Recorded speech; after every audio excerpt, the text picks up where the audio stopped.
Our deepest fear is not that we are inadequate. Our deepest fear is that we are powerful beyond measure. It is our light, not our darkness, that most frightens us. We ask ourselves, who am I to be brilliant, gorgeous, talented, fabulous? Actually, who are you not to be? You are a child of God. Your playing small does not serve the world. There is nothing enlightened about shrinking so that other people won't feel insecure around you. We are all meant to shine, as children do. We were born to make manifest the glory of God that is within us. It is not just in some of us, it's in everyone. And as we let our own light shine, we unconsciously give people permission to do the same. As we are liberated from our own fear, our presence automatically liberates others.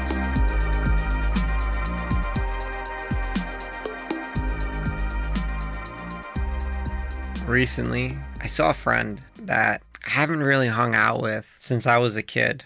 And this friend in my mid-teens went away to prison, and we didn't see each other for almost a decade. And when we hung out, it brought back a lot of memories. It brought back a lot of memories about growing up. See, my life as an immigrant kid in Brooklyn was just different. I guess it was an alternative lifestyle of sorts. It was very violent, gangs, drugs, lots of places where I would go, where I would try to belong. I was just always looking to belong to something, a gang, a crew, really a family. My parents were always working, and they were also immigrants. They didn't really understand the culture much at that point. I didn't know how to fit in. After that time, I had a big shift, and I wound up actually going to college. And college was a very poor transition for a kid like me that was looking for belonging, because it was very hard to find belonging in the colleges that I went to. Then I stumbled my way into finding jiu-jitsu, and finally I felt home.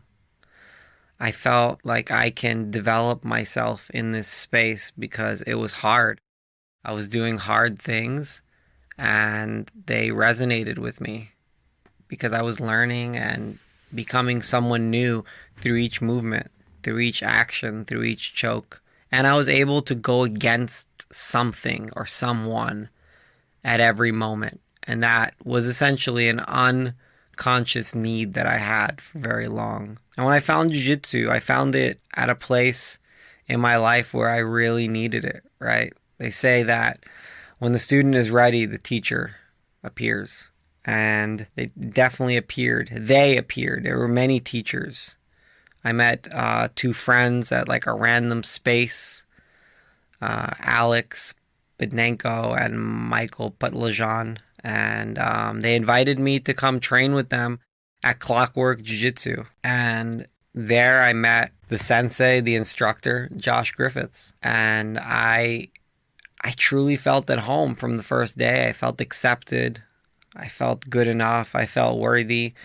I had a place to sharpen my sword, so to say. And there I met Russell Kerr and Sebastian, and we hung out. We hung out during the day after training, and honestly, I felt accepted by a group of older men that accomplished something in life, that weren't violent criminals. Not to say that there was anything wrong with being a violent criminal, I guess, but they weren't. They were doing other things, and they were still men. And it was a tribe, and it was a community. And honestly, like, I struggled with worthiness and being good enough growing up. So I did dangerous stuff to try to prove that I was good enough, that I was worthy, because that was the only arena that I was aware of where I can prove myself. During this time at Clockwork, they celebrated me, they supported me, they pushed me to be better. And I have an interesting personality type. On the Enneagram, I'm a type 8. And my deep unconscious need is to go against. And my personality type didn't really let me stay there. I constantly needed something or someone to go against, and one day I just left. I just left and I tried to recreate that brotherhood, that community, and that family everywhere I went. I started my own academy. I was successful in a lot of ways recreating that, but I was constantly restless. I needed variety and change. I didn't realize that I just kept looking. I kept searching. Almost like the boy in The Alchemist that goes searching. He goes searching for his treasure. And I never realized these things until today. It's 4:28 a.m. and I just woke up. And I woke up from a really interesting dream. And in that dream, I came to this realization. And I realized that pretty much my whole life I've been chasing belonging. I've been chasing brotherhood. I've been chasing family. And 12 years later now, 12 or 13 years later, now I'm 33. I'm a divorced father of two. I've run many businesses. I've had a lot of successes. I've had many failures.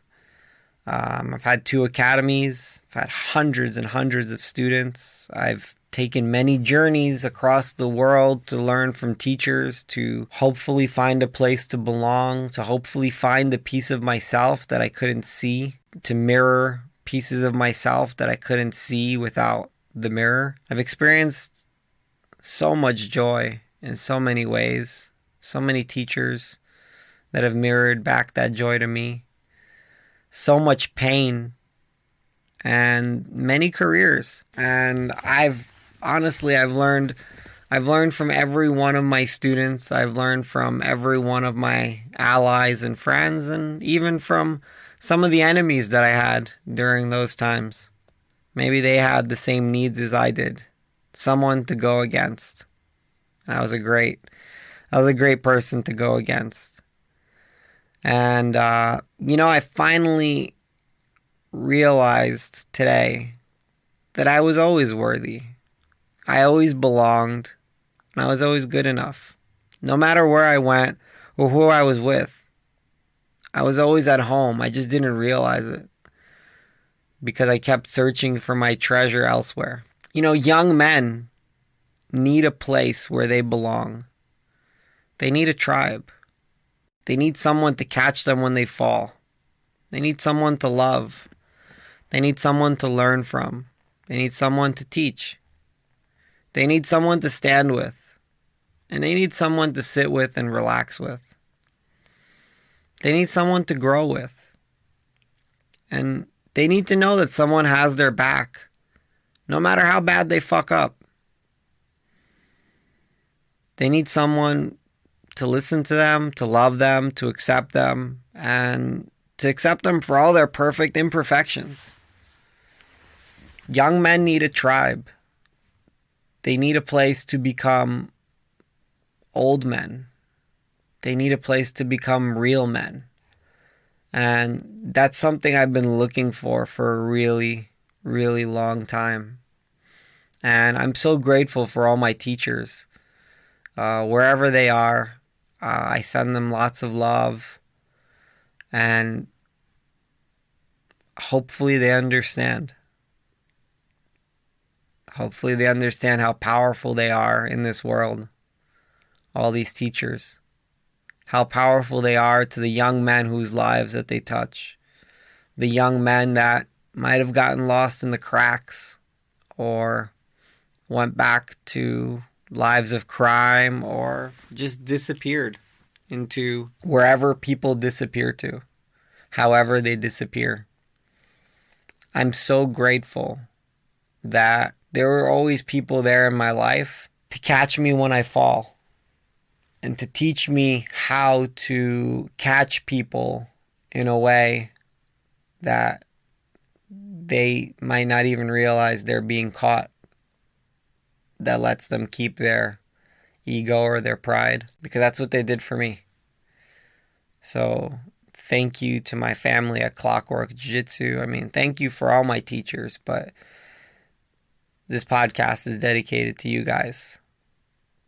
Josh, Alex, Mikey, Greg, Russell, Sebastian, Clay, and so many others that touched my path. Kevin Hatt, so many other people that inspired me to be better.